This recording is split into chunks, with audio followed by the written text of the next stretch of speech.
Welcome to His Fire Podcast, and today's guest is Miss Emma. Yeah. All right, Emma, tell the audience a little bit about yourself. So I am a senior here at Cumberland University, majoring in business admin. I'm on the BCM leadership team. That's how me and Maddox met, and just kind of starting this whole podcast thing. Yeah, we're figuring it out together. Figured out together with him, yeah. So tell them a little bit, or I don't know, tell me your testimony. I don't really know it, so. Okay, yeah. So grew up in church, just literally been going to the same place since I've been born. My parents have been going there even before that, so grew up in the same place. But I never really went to Sunday school. I never really did the youth group thing because I felt like I didn't fit in, and just that I didn't really have any friends, which hindsight's 2020. If I would have went, I probably would have fit in and had friends, but that's beside the point. And, so I just kind of stayed out of that scene, but I would go to church and listen to the music and listen to the sermon. And I guess fast forward to freshman year of high school, I had a friend who would literally walk over to church and pull me out to take me to the youth group. And so that's kind of how I got acclimated into that, if you will. And then COVID shut everything down. Didn't go back until junior year of high school. And we finally got the opportunity to go to Fuge, which you'll get to learn about in the next little bit. But I got the opportunity to go to Fuge, and I didn't want to go because I didn't want to go away from home. Didn't want to be with these people that I still didn't really know. You got uncomfortable. Yeah, it was uncomfy. I'm not a big fan of change, so I was like, I don't really want to go. My brother signed up. He was like first one on the list probably. How old's your brother? He is 3 years younger than me, so he's 17 now. So when he was in 8th grade, I guess, at the time. So he led the pack. Yeah, he did.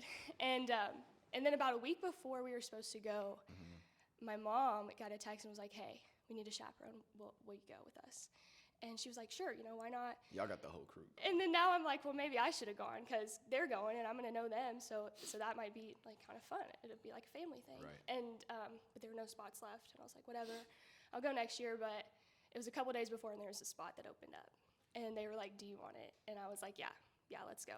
And that was kind of a big, like we were talking about There's earlier. no coincidence in the economy of God. That was God's timing 100%, but that was just a big like leap of faith for me just to go because it sounds silly, but like I was scared. All right, so tell me about Fuge because I've watched a couple videos. I've gotten interviewed by Fuge, but I don't know anything about So Fuge, you go, and obviously there's like a ton of different locations. We went to Fuge NGU, which is North Greenville University. I think that's in South Carolina. It's in one of them. Don't know. But we went, and you go, and we got there, and it was such a cluster. Our rooms were all messed up, and so I'm thinking like, man, why did I come to this thing? Like, yeah, this was a bad idea. But we get there, and it's just like everybody's going like 100% of the time. Like everybody's all in, and we get there, and you start with the night worship, and then the next morning you start with morning worship, and then you go to rec rally, and just kind of repeat. So what's rec rally? Rec rally was kind of like. This is like recreational time. Yes, okay. Yeah, it was like the recreational time, and everybody's just kind of going crazy. Like that's really the best way to describe it. Yeah, you're just having fun, and there's games, and a lot of the more so the games are like trust building exercises, but they all relate back to like the word. Also building trust with God and the word. Yeah. So we did this one, for example, and it's like people had to form kind of like a ladder. And like you had like a human ladder? Yeah, kind of. And like you had to climb up them to get over this big, like there was like a log. It must have been 10 feet in the air, maybe a little higher, 12 feet, whatever. Okay. And then you had to go over that, and then the people on the other side had to catch you. And so how'd you get the people that were the human ladder up the ladder? Did you have to like pull them up? There's like two sides right here, and then there's a log on top. Okay. So they were holding on to the other, but like people, there's somebody on the bottom, and then they were holding up the next person. They were holding up it took a lot of coordination. It's giving me like PTSD from my Tough Mudder. It was it was like a 30-foot like wall, but it was like slanted at an incline, and people had to like get on top of each other. And meanwhile, we're in mud, soaking wet mud, so we're like slipping around everywhere. People are grabbing everywhere. It was just like, it was insane. And I remember that being part of like our human life. But it was like, okay, trust and then team building with people I don't even know. Yeah. So is that kind of how it went down? It's basically exactly the same. Because when you get to Fuge, you go with a church group, but you get separated. So that was even worse for me because I didn't even want to go with the people I knew, and now I'm talking to nobody, like some strangers that I don't even know, but you become really close with those people, and I still talk to some of them to this day, but yeah, like you're with complete strangers and they're asking you to climb over this 12-foot pole with people holding you that you don't even know, and so that's basically exactly shared camaraderie builds. Shared hardship builds camaraderie. Yes, that's exactly what happened. So that happens every day, but there's a different game, if you will, scenario, whatever you have to do every day. And then after that, there's like another set of recreational time, I guess. But you go and do different things. So you could go kayaking, pickleball. Like they had these activities, or you could do like acts of kindness or whatever. And so you get to pick? Yeah. Well, when you get there, if it's still like this, you get 3 choices, and it's like your number 1, number 2, number 3. And they'll try to put everybody with their number 1, but sometimes that didn't happen. So yeah, you get kind of to pick. And there was like classes, if you will, that you could take, like a girls to girls class and a guys to guys class, where the leaders would kind of mentor on the younger kids that were there. And then that kind of happens, repeat for like 6 days. On the last day, instead of the rec rally, you do mega rally, or the mega relay, sorry. And it's this massive relay race that you've been preparing for the whole time. And you just do crazy stuff. I remember one of them, you had to like drink a whole bottle of Coke before How the next big person a bottle? It was like a liter. Like one of those? Yeah. Like a 2 liter not or a 1 liter. A 1 liter, yeah. That's still a lot. That's still a lot. And then you had to like slide like a penguin or something a couple of times. You had to run and slide until you could get to a certain point, whatever. And then after that, and this is kind of like, I guess, where the story about me kind of picks up. The whole time, I guess I should add, I could feel like God working there. Like you could tell that He was there, and in the worship and just in the passion that everybody else had. Like I said, the leaders are going all in 100% of the time. Like the leaders are going all in. Oh yeah, okay. Oh yeah. They were even more so than the. That's gonna have to students. be me. Yeah, you're gonna have to really prepare. Yeah, but and just seeing everybody just come together for like this one purpose was really cool, and I could just already tell like something was happening. But I was like, that's probably a conversation for like when we get back another time. Don't need to, like, I'll just think about it. Don't need to do anything now. After Mega, our team won, by the way. I was really proud of that. Like first time there, and then we win. But after Mega, we're just standing in the middle of this field, and he's got a mic, and he's kind of recapping what we learned that week, what we talked about, some key worship songs, some key scriptures, just things like that. And I remember I was just standing there watching this guy talk and listening, and I start crying, like full-blown crying, which is important because I don't know if I told you this before, but I'm not really a crier. I'm not very emotional. And so like I'm just standing there bawling, and I'm like, okay, well this is like this is legit. Like something's happening. It finally clicked. Just like the magnitude of like tears are evidence that your heart's soft enough for God's love. Just and of the gospel, like just that clicked, and I was like, wow, okay, like I need to do something. Like now's the time. And so I went to my youth group, or not the youth group leader, the camp leader, I guess. I don't know if they have a specific name, but went to her and we were talking, and that's kind of like decision was made. I was like, okay, like let Jesus into my life. And then I full on sprinted to my mom, and I was like, Mom, this just happened, and now we're both crying. And then I sprint to my actual youth pastor that was there, and I'm like running all over this little college campus. And I came back about a month later, got baptized, and that's kind of been that ever since. So from Fuge, how deeply did it impact you? Like, how deep did Fuge impact me? Yeah, like was that like the before and after moment type thing? Like explain how Fuge helped change you. Yeah, so it's kind of like I said, I grew up in church, and even like in school, and just with different scenarios, like you can hear something 10 times and it not make sense. And sometimes somebody has to come along and explain it differently, and then it clicked. And I think that's kind of what happened. Like I obviously knew the gospel. I'd heard it for 17 years at that point, but I just never really like felt God's presence, I guess. I never felt it click. Yeah. But you could, like, it was evident that He was there. And I think that was the biggest impact for me. Just finally feeling like God is here. He is like in me, working in me, with me, and just everything finally kind of clicked. Like, that was the moment that I just understood and really was like, okay, this needs to happen. So that was really impactful for me. I considered being a future counselor like you, like the year after that, because I was like, well, if this made such a big impact for me, but like I said, I'm not really good with new people and going away from home and stuff, and so I just never did that. But, getting involved in BCM and leadership and things like that really cool. that helped me a lot there, and just continuing with things like that. Like, the community is obviously very important. I didn't really have much time in the youth group at my church because I was a senior in high school to continue with that, but where do you go to church at? We go to the Glade Church in Gladeville. Okay. Yeah. But continuing that here has also really made an impact on me. Yeah. So something you were talking about is like we have a lot of head knowledge, especially when we're like baby Christians and we don't have like the heart knowledge to fully understand it. That's what happened. Yeah. You got that heart knowledge and then it clicked. Exactly. And everybody has like a different way of getting or attaining that heart knowledge. Like different people have different minds. So it takes different people different ways of understanding or different explanations to actually get it. And I was diving in the word, right? But I wasn't getting it until I actually like sat down and like disciplined myself. I was like, you got to figure out what the meaning of this is, because if you don't, it's pointless. Head knowledge means nothing without heart knowledge. So figuring that out. So after Fuge, how now are you pursuing God? So, like I said, I was a senior in high school. I finished that year, and I was like really in it, in the Word, and in church. Like, I was trying to finish strong, with the youth group, and finally kind of get involved there because I had missed my time the past couple years. And then I guess, obviously transition to college, BCM has helped a lot with that. But personally, I am trying to read the Bible in a whole year. I'm about 160 days in, so I've been pretty consistent so far. So hopefully, What have you learned from those 160 days? A lot of just.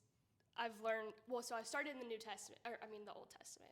So that's also a little more difficult. So I've learned so much more of the history and just things that I didn't really even know before. I'm starting to dive back into the Old Testament because I don't really know what's going on yet, but I'm figuring it out. Yeah. So I'm in Proverbs currently. Good book. Good book so far. I've learned a lot in that one. But it kind of bounces around the Bible reading plan I'm using. But everything we've read so far, or I've read, has been in the New Testament. The Old Testament. The Old Testament. Sorry, the Old Testament. New Testament will come soon. But like I said, a lot of history, a lot of just, So are you reading it in like order, like Genesis to Revelation? Or I'm doing chronological order. So essentially that's still going to be like the Old Testament into the New Testament. But the New Testament's a little different, and that's what I did over my winter break. So I read the New Testament in chronological order, which is a lot different than reading it from Matthew to Revelations. Anyway, but the first book of the Bible is actually James, and then it works its way up, and it's so interesting because the entire New Testament's written after Jesus' death. So it's the life of Jesus, the death of Jesus, and the resurrection of Jesus, all after his death. So it's like it's interesting. Reading it that way is different than reading it just Matthew, Mark, Luke, John. I think the chronological I've never read the Bible fully to like have a comparison, but the chronological I think has been helpful because, you're not following, or you are following the story like as it's happening. You're not jumping around. And I forget exactly what book it is, but I think it's 1 Samuel and 1 Chronicles kind of go hand in hand, but they're split up by kings, 1st and 2nd Kings. So instead of kind of forgetting what happened, you just go straight into it, and I think that's helping cement it in my brain a lot better than if I was to read it exactly in order. So how are you getting through like the Old Testament, because it's a lot? Yeah, it's kind of tough. The book that I use, it's called the Bible Recap, and they have videos and stuff that they post online also that you can use as a resource, but it's been really helpful in breaking it down. Like it points your eyes to things that maybe you didn't see, or maybe didn't catch your eye the first time. Right. And it obviously it's a little bit harder to understand, the Old Testament. So it kind of explains it to you like you're a 5-year-old, and then you're like, okay, wow, that really does make sense. But yeah, it is more difficult. And in Proverbs right now, which Proverbs is relatively easy to understand, most of it, but I'm going through with the Bryce Crawford podcast and video series for Proverbs. He does one a day, and I've been doing that with him, and that's been really helpful too, just to get another person's insight on top of your own. Yeah, like an explanation. So I heard something in one of my Sons of Thunder is what this group's called. It's a lot of older men, and I'm like the youngest guy in there, but I love going in there because I just get to be like filled up. And one of the things they said is the New Testament reveals what the Old Testament was talking about. And I'm like, whoa, pause, time out. That's pretty good. That's solid. That's a bar. So from reading all this, how can you connect or relate to other girls or other members of Christ that were kind of in your same shoes? Like from your story, how can you relate to somebody else? Well, I think it's easy to relate to anybody who's, had a hard time like making friends or really getting involved in the church. Because like I said, that was like my biggest struggle, I guess. I was a really shy kid, and I, didn't like to talk much, and so I just would go and just not fit in because I wouldn't really have anything to say or whatever. So really relating to them 100% just, and like in being in BCM, seeing people maybe that don't get talked too much, being able to talk to them and bring them in, because that's really all it took was somebody taking me under their wing, inviting me. Like if my friend had not came over to church, like to the sanctuary every day or every Sunday, and pulled me out and said, hey, we're going over here, this could be a different show. Like I might not be here right now in this chair. So really just the power of like an invite and being able to relate with them that way and know like that was me one time. Let me pull them in like somebody did to me. So who is this friend? What was her name? Oh, it was actually a guy. His name? Yeah, his name's Logan. Logan. Yes, he a friend of mine, but our moms were friends. They used to work together. So we sit on the back row at our church, and they sit on the next row. Right. So we would talk, and he was a year older than me. So like he was already in good over there. Like he had the buddies. He knew everything. He knew what was going on, and so he was a seasoned vet type thing. Yeah. So when I started freshman year, he was like, "No, you're coming." So that's the power of like our responsibility in Christ, is that we're supposed to be seed planters, and that's what Logan did. He just kept putting them seeds, and he just kept putting them seeds, and then eventually it just like grew. Until eventually he didn't have to even. I was already over there. Yeah. He'd come to church and be like, "Where is Emma? She's already over there." So it's so important to just like invite, and even if it doesn't like come to fruition, that's not our job. It's God's job. That's Matthew 13. It's talking about how we are just supposed to just be planters of seed, and then their hearts, it's up for them to be good soil. And exactly. we have no control how it grows, how the sun affects them, how that water affects them. But I don't remember who exactly told me this, but it's kind of like if it takes 10 people for the seed to grow, if you will, you got to be okay being number 1 through 9. Maybe you never see the plant, but you got to be okay with trying until someday it'll happen. You might not ever see it, but you got to be okay with that. And I think that's really kind of pretty good, insightful, especially when sharing the gospel and inviting people, because you could do it, never see anything come, but it might. I need to learn the like anatomy, physiology of seeds, because I think Jerry, my pastor, he was talking like Clay Cooper knows this, how seeds grow and how they split and stuff like that. And I was like, okay, I need to figure that out. So I'm gonna work on that. But that's exactly what you're saying. It's like I'm okay with being 1 through 9 because in the end, it's not my glory. It's not my glory of saving somebody. Right. It's His glory of touching their heart and then them committing their lives to Jesus. So with BCM, with the community, youth group, whatever, what is the importance of godly community to you? It's very important. Going back to, I guess, my high school days, I had good friends. Were they pushing me towards God? No.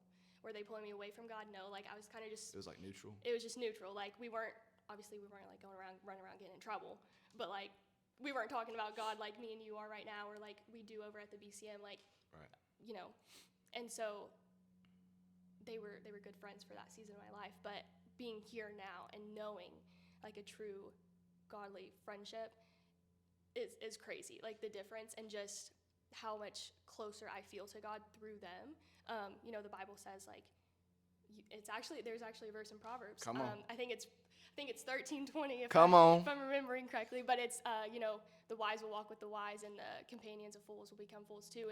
You are who you surround yourself with, and so I think that shows that right there shows the importance of godly community. Right. So that's this is like a new season of life. So maybe this was just revealed to me like a seed. It like splits and grows, and that's that evolution. So just like it splits and the parts of the seed fall off. That might be people in your life. That might be places in your life. It absolutely could That's be. a bar. Yeah. Good job. Good job.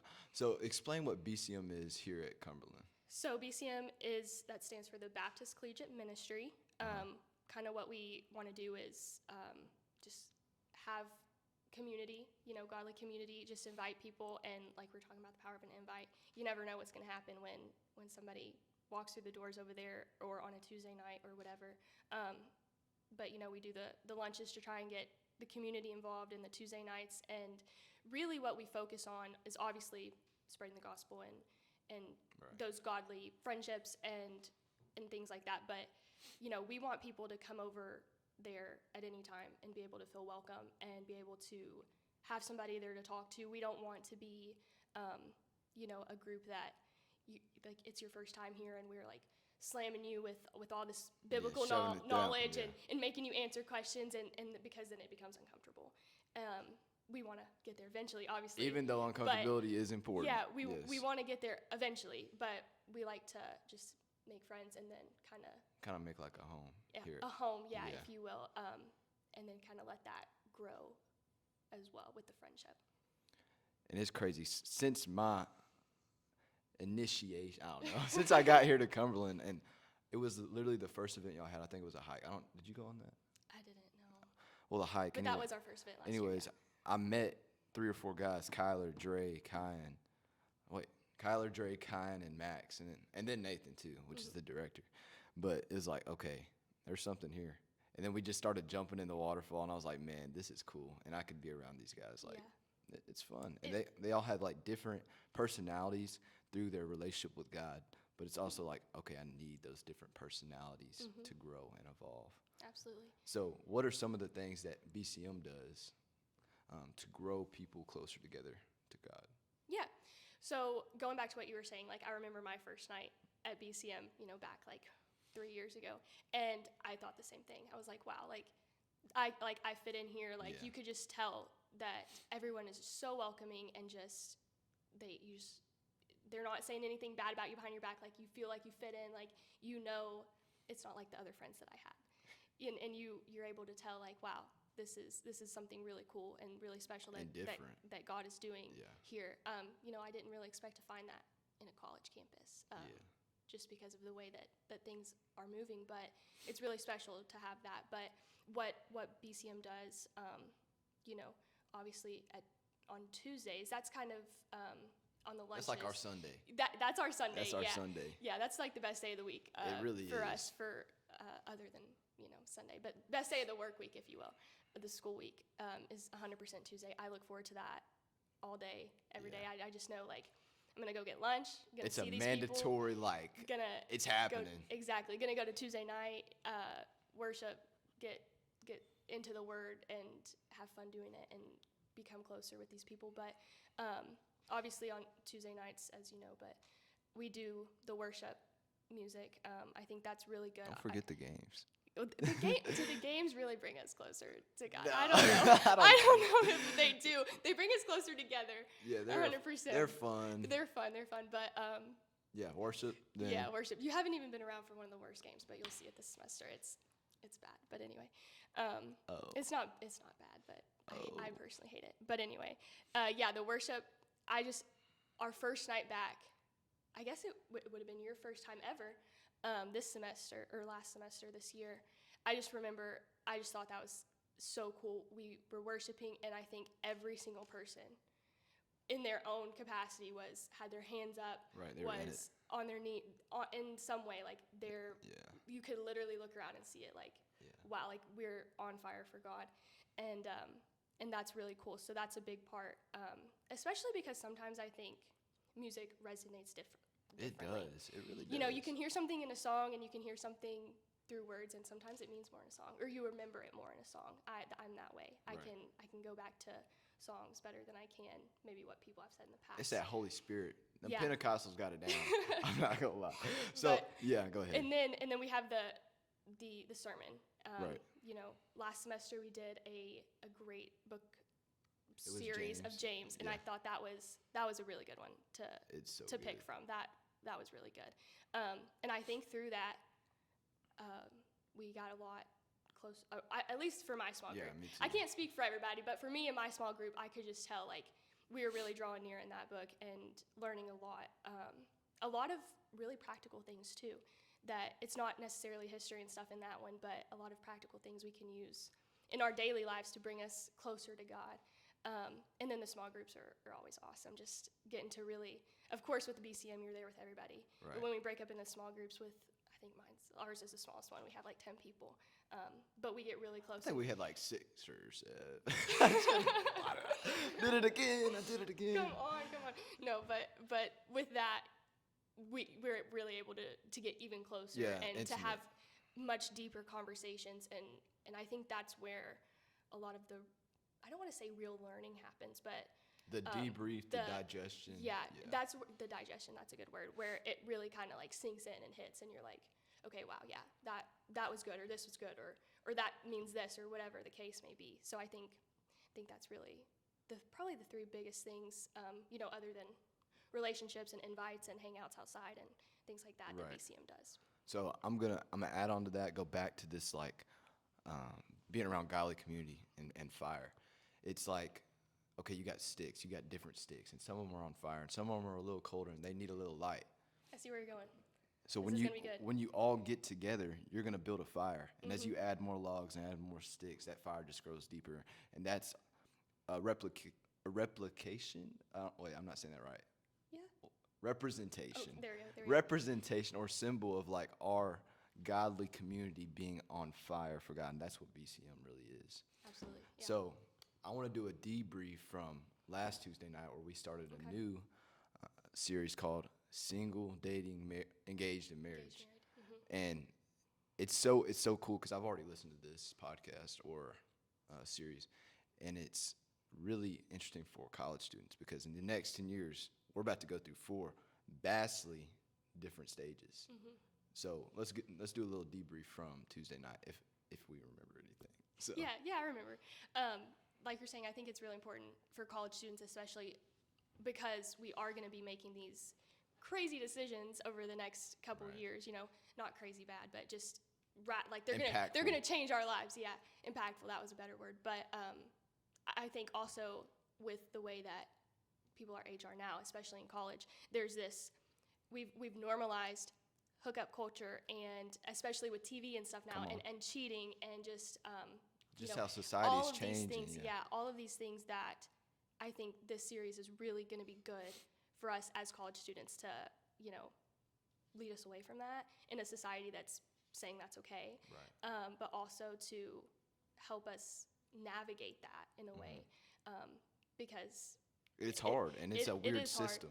Yeah. And it's not, it might not be uncommon for hopefully not people in BCM doing this stuff, but to interact with that, like maybe they have friends that are doing that, or you know we're really close to people who might need to hear this differently, and if we hear it and then we can share it like you did with me way back when. Because we live in a culture where there's fraternities surrounding our campus, and it's like, okay, we know they're doing this work, they're feeding into this, but how can I help hopefully draw them away? And that goes back to that plant, that seed moment. So how am I going to spread the love or spread those seeds to the friends that I know are doing it or even not doing it, and just sharing that love and that knowledge with them to hopefully make them a better person. One of my pastors said the other day when I was asking him about the sermon I was going to give, he was like, one true way to show that you don't love a person is to not tell them about Jesus. I've heard that. That's good. That's impactful. Yeah, you need to tell them, because if they don't know the truth, they don't know right from wrong. And another part of Scripture, I don't know where this is at, but it's saying we're going to be held to a higher standard because we know right from wrong.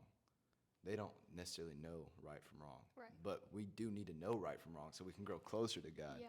So it was God, guys, and girls. Mm-hmm. That was the title of The the title message. of the first one. So what was like, I think we debriefed, but Yeah. to the camera, Yeah. what were a couple of your like highlights? So I think the biggest takeaway for me watching the video, the kind of the moment where I was like, whoa, was, well, there was a lot of them, but the biggest one is that you cannot be a source of life or love, really, without knowing the ultimate source of life or love, which is God.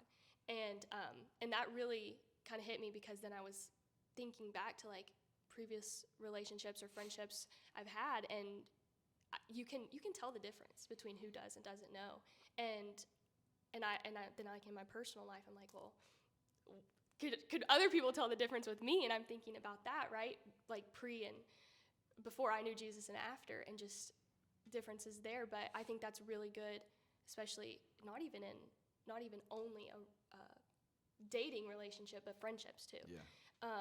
And I think if we can get to know God, and we can, desire Him Really get over that everything that else. first marriage right. Yeah. That first marriage with God right. Then everything else will, it won't be easy per se, but It'll follow. Yeah. Right. Because God is our supplement, He's not a compliment. He's the provider of our purpose, our life, our love, not a complement of our life, our purpose, our love, and stuff like that. And that was going on to say, if you can find the satisfaction in Jesus, then you won't be searching for other people to fill the void. You're not going to want to go casually date somebody because you think you're going to get something out of it, because you already know God. Like, right. your soul's already happy with God. I'm fulfilled. It's exactly. enough. And like, okay, so I want to hear your opinion on this. He said something along the lines of, if I have God's love, will it be enough if I don't get married? Mm-hmm. What's your take on that? I think that was a great part of the video for sure. But obviously, I think that's how we should think. I think that's very hard. It is very hard. Because also as people, we were created to pair up and to want to desire that. And so thinking about that, at the beginning of the video, it was like, I think 8% of us won't get married. Was the statistic or something like that. And he was like, what if you're that 8%? And immediately I'm like, that better not be me. I don't want to be in that 8%. Like that's because everybody just desires those things, and to pair off. I think we should try to be fulfilled, and we should be, not even try to be. We should just be fulfilled by God's love, but that is very hard. That's something that's going to take, it takes time. Some time. And it's a continuous thing too. Yeah. It's like, okay, I'm walking this out throughout my entire life. I'm not ever going to be the master of His knowledge or the master of His wisdom, because I'm still chasing Him. I'm still learning. I hope when I'm 99 that I'm still figuring it out, still walking this thing out.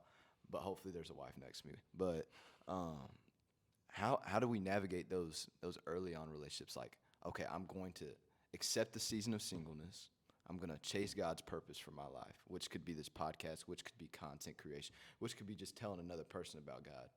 And then leading that into dating, which is a weird season, because dating hasn't been around for long. It's been around like less than 200 years. Right. It used to be like just courtship and stuff. Yeah.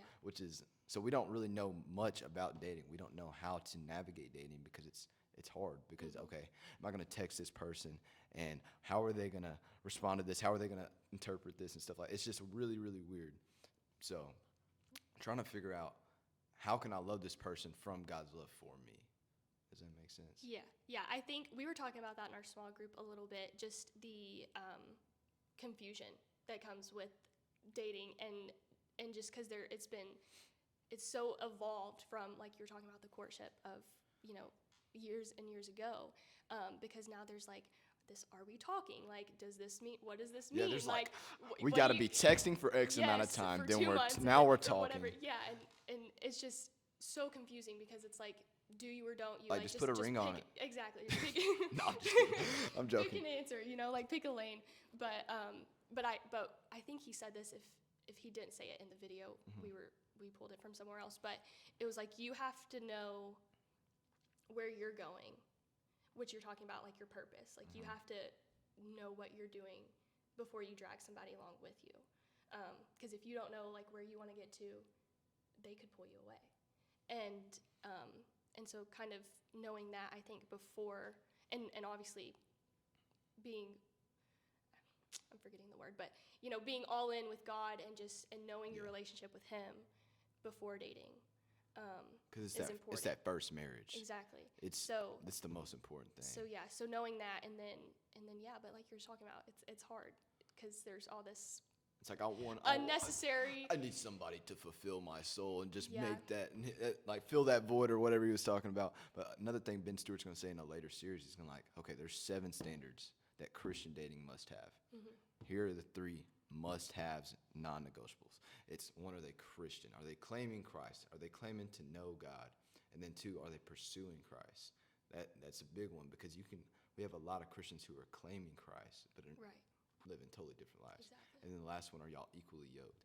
And I was asking Dre for a little bit of wisdom on this. He's like, okay, take this example. You're running around a track, right? Mm-hmm. This track, you're chasing the finish line of God, right? The kingdom. And if this other partner is not running right next to you, if they're not running at the same speed as you, the equally yokedness, they're going to be left behind. So just wait, be patient through that time of running towards the kingdom, and then eventually, hopefully, there's going to be somebody that's chasing it with you, chasing it along with you. And I just think that was like a beautiful interpretation of like what we need to be doing. So, yeah, you got anything to add to that? I think we covered that. I think we got it covered because this was just kind of the intro one, just kind of kicking us off intro video. But I mean, obviously, there's still a lot of wise stuff in there that could be unpacked, but I think those were the highest points. Trying to think if we talked about anything else in our small group, just here's something I had from my small group. We were talking about the confusion or the fear that comes from relationships because of fear, lust, or pride. And that's how a lot of, let's say, secular relationships are filled with. They're filled with fear. Okay, are they going to love me forever? Am I going to actually last with this person? Or lust? How am I going to take over their body? And it's not going to be a spiritual relationship, but it's going to be a physical relationship. Because a lot of people get into this dating era, right? And within those first 3 months, they're either having sex or doing whatever, and that spark's done. You have no friendship at the end of that spark period. So why are we just taking over our bodies and not actually finding a friend? Because in the end, our bodies are decaying. The natural state of life is decay, and we're going to die. And we're not always going to have the energy or the beauty, because beauty is fleeting. It's vanishing. Mm-hmm. And how are we going to love this person instead of lust this person? Because those are 2 totally different things. And then pride. We think that our way is the only way. If I don't get it how I want it, then I don't want her, or I don't want him. And it's like, okay, I got to be graceful. I got to be full of grace. That's the first thing. I got to be clear on what I want and then be full of grace, because I know that they are not going to fulfill me. This girl or guy is not going to fulfill me eventually, because again, we're humans. We're sinful by nature. And then God is that fulfillment, that he's that love. So he's going to pick up the slack. They're going to, hold up, how do I want to word this? I got to be careful. God's our ultimate source of love. If we have him, that's enough.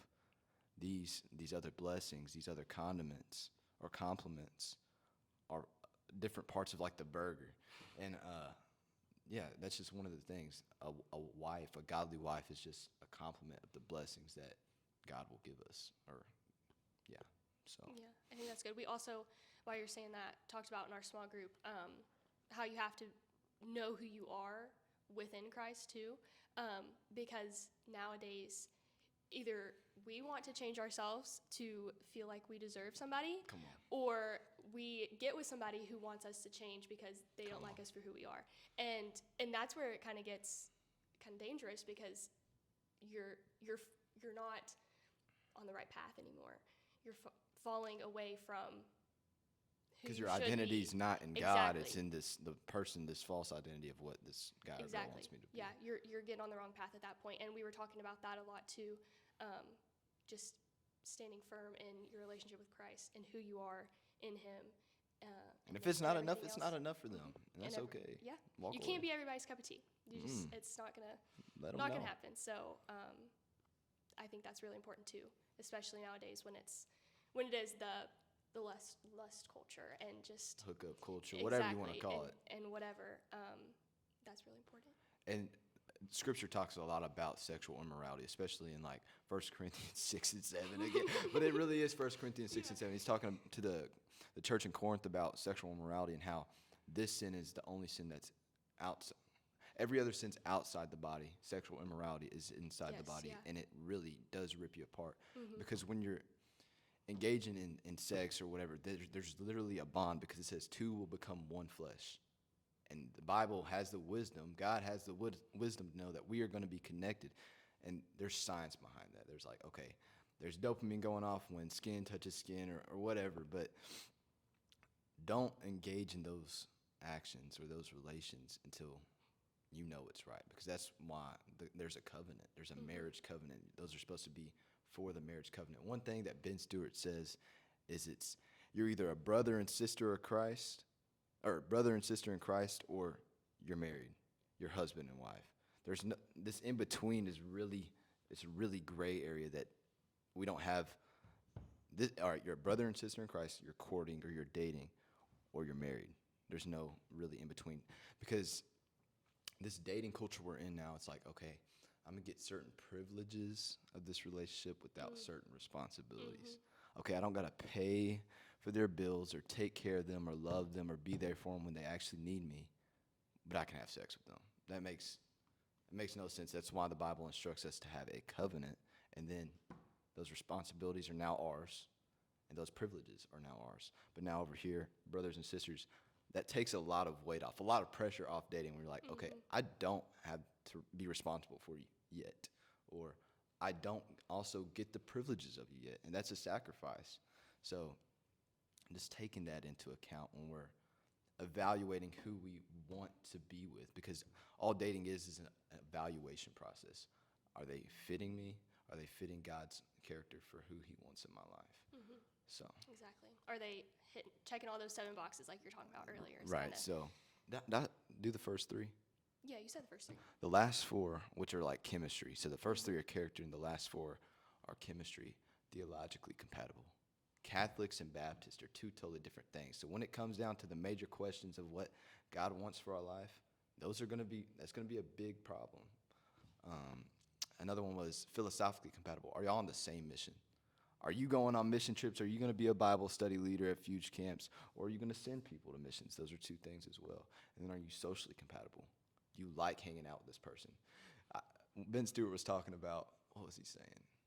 I've sat in a room with couples who can't have a 5-minute conversation, and it's just extremely awkward. So are you socially compatible? Can you talk to this person without it feeling awkward? And then the last one was physical attraction, because yes, it is important, but it's not the most important question to ask.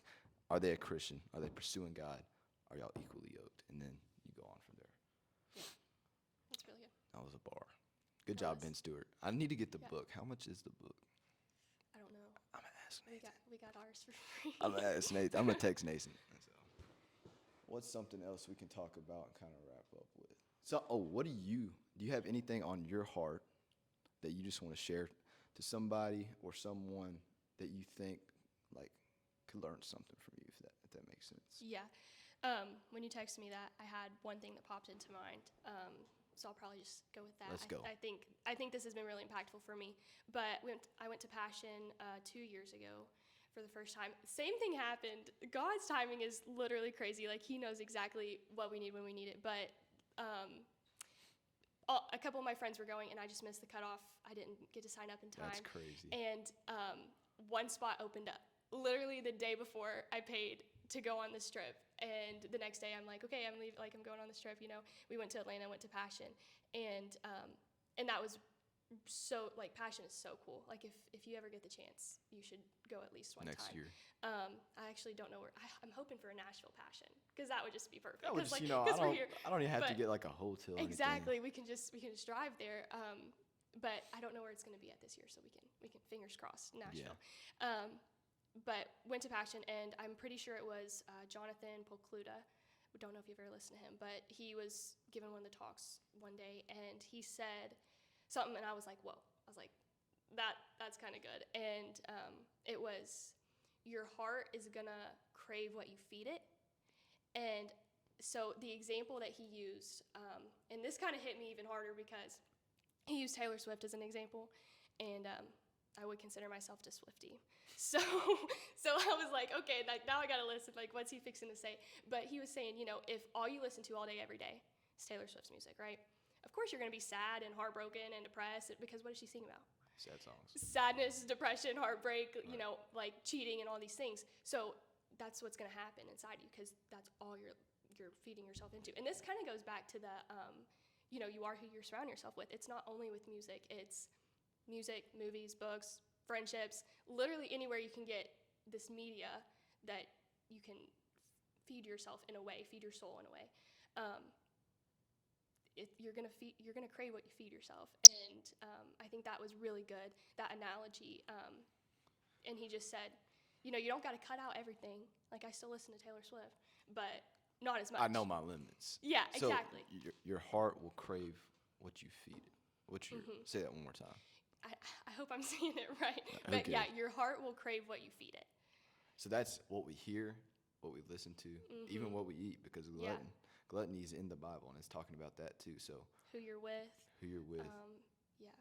Because you're gonna, where you are could even, if you're going and hanging out at the bar late at night or something, or at the club, that's or gonna whatever. That's gonna take a lot more self-control than just being, in the Word. I mean, or maybe not. So I thought that was really good when I heard it, and that's something that I'm actively trying to, like I said, still listen to Taylor and all the pop music. Y'all are on first name basis. Oh yeah, we're like BFFs, but no, I'm just kidding. She's from Hendersonville. You know that? I did know that. Yeah, she was actually the first concert I ever went to. So, like. Mine was Garth Brooks. Yeah. What was the song he sang that I remember? I've got friends. That's it. But exactly, know your limits, and so kind of offset that with the Word and with worship music and whatever that might be. And I've found that when I'm at work, I just listen to music literally 8 hours a day. When I put on worship music first, I have a better day. Like, I really do. And like, kind of a good thing about where I work is that sometimes I'm in there by myself. So I can literally just sing, like, as long as I want, and do whatever. I'm sure the neighbors hear me. Thank God you were alone. I know, right? I'm just kidding. No, but when you're able to get in that heart posture first, you just have a better day. Like, you can literally feel the difference. And I think that was really, really good, and something I'm trying to, enact in my life, and maybe somebody else. Right. So, like, Scripture is like it's like a coffee filter, right? Scripture is our filter. Everything we put into that coffee filter, what we're digesting, needs to run through that filter first. And then we have the option of accepting it or declining what we're intaking, because our subconscious mind, I'm gonna get nerdy if I go too far, but it's like our subconscious mind, it'll kill you before you even know it. So you got to be really careful on what you're listening to, what you're watching, who you're hanging around, because that is going to feed into your subconscious mind. So we got to be very aware of who we're around, what we're listening to, what we're watching. Absolutely. And going back to the filter like you're talking about, I was actually talking about this with Lena. Crazy. I was preparing last night. Oh, really? Yeah. I was like, Lena, does this sound good? Please tell me.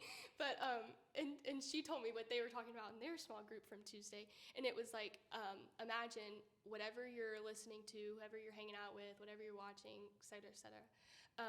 Imagine God's right there beside you. Would you still be doing XYZ? Would you still be hanging out with that person? Or would you still, or maybe not hanging out with that person, but doing whatever they're doing? Or would you... Partaking. Yeah. Would you be watching that movie? Would you be listening to that song? Would you, whatever the case may be? And I was like, ooh, that's pretty good, because that's true. I think a lot of times we think, I think Ben Stewart might have been talking about this, we think we can, like, hide. Or maybe that was somebody else. Well, that's what Genesis 3 is talking about. Is like, that's men, what he was talking where about. are you? Because they had just ate from the tree of life, and they were hiding, and they were ashamed now because they were naked, so they covered themselves up and started hiding from God.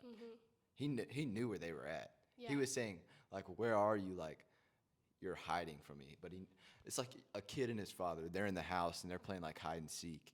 He knows the kid's in the house. He's just like, where are you at? And I was like, you can't hide from God. No, you can't. So I thought that was kind of a good perspective. Like, he's seeing it anyway, but what if he's like right there? Like, I just imagine him right there. And like, he is. Yeah, he is. And that's the thing. So, like, coming back all the way to the beginning of our conversation with this, like, friends, it's like, okay, I feel alone. And I was sitting in my car last night, like, making a little video, and I was like, we're never really alone, but that's what the devil wants us to feel. He wants us to feel loneliness and isolation because that's where we're weakest mentally, physically, spiritually. And then he can take over. That's where sin can take over because do I want to go there? I'll go there. Guys at night, you're more likely to feed into that phone screen, that private browser when you're alone, rather than, okay, I'm going to be with guys, I'm going to be held accountable because I know that's feeding into sin. That's isolation. That's somewhere I know I don't want to be, and I know that's somewhere where God does not want me to be. So I'm going to surround myself again with people, or at least try, and become a more godly person, become a person that is fulfilling God's purpose for his life. So, yeah, dude, that was good. That was good. Wrapping moments, put that bow on. What else do you want to add? Anything? I mean, this was pretty good. Yeah, I think that might have This been. was like smoother than I really thought it was going to be. No, No, I had faith. So nervous. I had faith in you. I did not have faith in me, but Oh. I know the Lord will provide. Anything else? I mean, that was my one point. I mean, I got others if you need more time, but whatever. I'm here for it. If you want to share. Okay. You were talking about the devil. This one kind of goes with that. I also heard. I think I saw this on TikTok or somewhere. You can kind of TikTok's got some wisdom. Yes, it does. You can find some very wise stuff on there. Yeah. And when you're scrolling late at night or whatever, depending on what side of TikTok you're on. Be careful. Yeah, but I think I saw this on there, and it said I'm probably gonna say it wrong, but something along the lines of, the devil only tries to attack you because he knows what you believe in is real. And so it's like when you're facing these trials and tribulations and things that are trying to pull you from God, it's because he literally knows God is real, and he's scared that he's gonna lose you to God in a way. But like we should always be with God. But if that makes sense, I think I'm saying it wrong, but essentially, like, you can know that what you believe in is real because people are attacking you for it, and they know it's real. They're just scared. Yeah, to bounce off that, I heard something, and I'm gonna Maddox phrase this. There you go. The devil's gonna be so happy when I'm gone because I've plucked so many souls from his kingdom. That's good. I'm like, yeah, he is gonna be happy. I'm gonna make such a big impact, and that can go for anybody. Mm-hmm. It's like he's gonna be glad when I'm dead. That's a quote somewhere. I don't have it. I can't quote the guy, but I'm like, yeah, that's who I want to be. It's the guy who's plucking souls from hell, bringing people closer to the love and purpose of Jesus Christ, and then leading them to the kingdom. And then eventually I am going to die. My physical body is going to die, but spiritually, I'll be okay. We'll be happy. We'll be all right. Up there. We'll be all right. All right. I want you to pull up your phone. Do you have your phone? Mm-hmm. And read 1 Corinthians 11:24. We're going to take communion real quick. Okay, 1 Corinthians 7:24. Okay.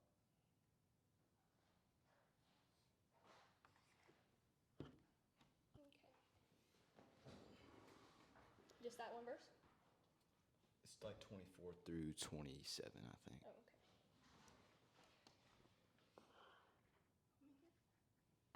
I was going to read it, but I left my glasses in my dorm somewhere. I've lost my glasses, and I cannot read them. So she is going to take that.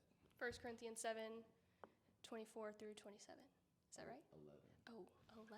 Let me make sure. Whoopsie. Well, I was wondering, that was a strange verse to read, but... Yeah. This is the right one. There we The go. other one was about dating or about marriage. So I was like, well, maybe that's what he wanna wants. read Maybe that's what he wants. But I was like, I don't think that's right. Okay. 1 Corinthians 11. Oh, man. We need to get another one? I dropped my bread. No, go ahead. Okay. 11:24 through 27. And when he had given thanks, he broke it and said, "This is my body, which is for you. Do this in remembrance of me." In the same way, after supper, he took the cup, saying, "This cup is the new covenant in my blood. Do this whenever you drink it in remembrance of me. For whenever you eat this bread and drink this cup, you proclaim the Lord's death until he comes. So then, whoever eats the bread or drinks the cup of the Lord in an unworthy manner will be guilty of sinning against the body and blood of the Lord." Good job. So we're going to take the bread. These are Ritz crackers, by the way.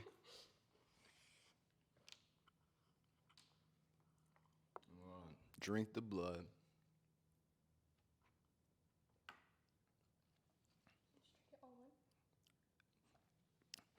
I have a past. But That's why I had these cups. yeah. There were shot cups. I was like, yeah, I'm not gonna grab those. Maybe not for today. Yeah. But what we just did, it's not a ritual. It's just a proclamation of what we believe in, the life, the death, and the resurrection of God. So, thank you. Yeah. It takes a lot of courage. Thanks for having me. Yeah, thanks for having. It's so weird, kind of awkward, but yeah, thanks. I needed this, and I need you to bring other people on. Thanks for doing what you're doing. I think this is great. That's gonna be good. Yeah. That wasn't too bad. No, that was pretty good. I feel like that was sweet. Watch, it's gonna be like 3 hours. No, it's only 103. So it's an hour? Yeah. I really thought it was gonna be longer than that. I was like, am I gonna make it to class?